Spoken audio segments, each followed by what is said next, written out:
Ibut chevi Jesus Galileia epidangoek, judeu nya keke kanye Judeia epibeu sudupip.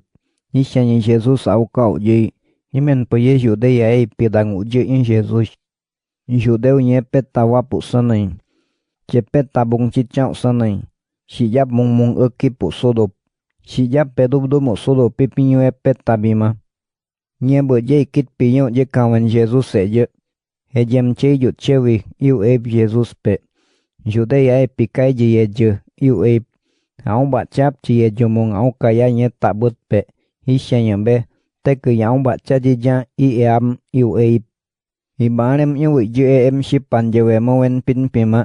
Heje je iu Kama bekut ce juju iap cie nye bapuk iu Shipan jewe mowen aci suat pe iu Jesus kit pitnya imenu tabut cekai beye.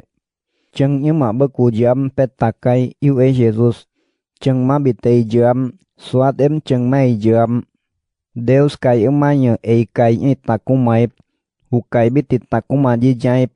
Ikeneat mo jeneng je yun cebei peye iu je ma petakai peje iu je kit pinya be. Hun pitu je nyenyu petakai. Ceng ima beku jam iu Jesus. Jesus imenu je kit pit pinya be. Hujeme pikit pit pinya. Jesus pit Galilea pibeu sonai peng shet. Eba peng shet kapeje Jesus uje petakai. Suate tam pi mau je. Hibare mau je. Nye beje Jesus uju kudadaip.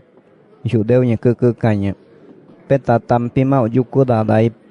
Apa Jesus iu je wewebe. Ade anyi bidadadama je kawen menu sudup judeu nye kekekanya be jauh du bersikap pesim. Jesus peam je wau shik-shingi pu sudup. Shipati teke iu peng isyanya in. Kama iu wararat canya bit. Wui menyin ke kateke iu napama. Ade anyi imen ibidadadama je kawen menipu Jesus uje Deus je kawen menap akai. Yabungat akai. Peta monyenyem pimau je. Hinyu abe acet motai bit binu sanai. Judeu nya kekekanya Jesus kawen kai nyo ipu Hapen peye dak sotei tai bit iu Wei motai bit bin ekat ce nyo sanai je motai binan. Ceng nyo ce se wei je nyo motai binam iu suat pe nyo abe acet pe. Wau bi nyon ade anya motai bit bin. Humadu cat aung bi aca iu Jesus. Wau bi dei siau nai motai bit bin. Pam nyo tu Deus aung bi iu Deus bi keyap tang je keu je yat titai bit je. Deus aung bi onai motai bit bin yam iu ce beip.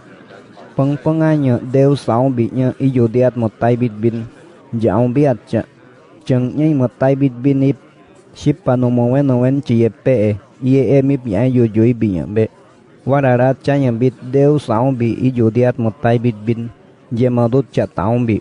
Shipan Deus mowen cie pe iye mip. Hiceman mip. Napanya ip Moises Deus kawen cekadi unya wen eidu boyam pekei je. Imen pit suate je kenju bitnya ibu ape kawen kai. Habe ini bu ape kawen kai kenju bit. Ka ama hejo dak wau kau je. Apen peye iu Jesus. Ade anya Jesus kawen unya juju. Deus je kawen menap abe acanya. Hak pidapien iu napama ade anya Jesus pe. Kama au kau je iu Jesus pe. Itai bitnya pu sudup ade anya Jesus au kau je iam Jerusalem kabe pu aduat. Je bodoh doyap kabe abe wau baca pu jomong peng iu Jesus. Ceng nyetek ije kadi pe ibu ap coba je. Sabado be kapik ping teke ije kadi pe iu Wei do boyam kawen tang anyukat kadi di tepetai panyu bisye dakat iu Moises keije. Hikapisa tepetai panyu bisye dakat. Teke Deus bekit iap membapukam iu Moises keije. Je bodoh doyap kabia bimadak heje isye dakat kan Moises kawen mepobot benaposim iu Sabado bimai je isye dakat kan Moises kawen mepobot benaposim. Sabado bima uebe iwat tak sipiat mada bojebit. Heye takumaji kadi pe ukai. Hen je bodoh doinya kapik pingen iye je uebe. Hen Moisés se kawen mo pobot bon ye je em webe.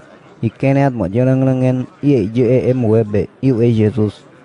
Daunya hen y keneat mo jarang y je yepe warara chat pe yu e.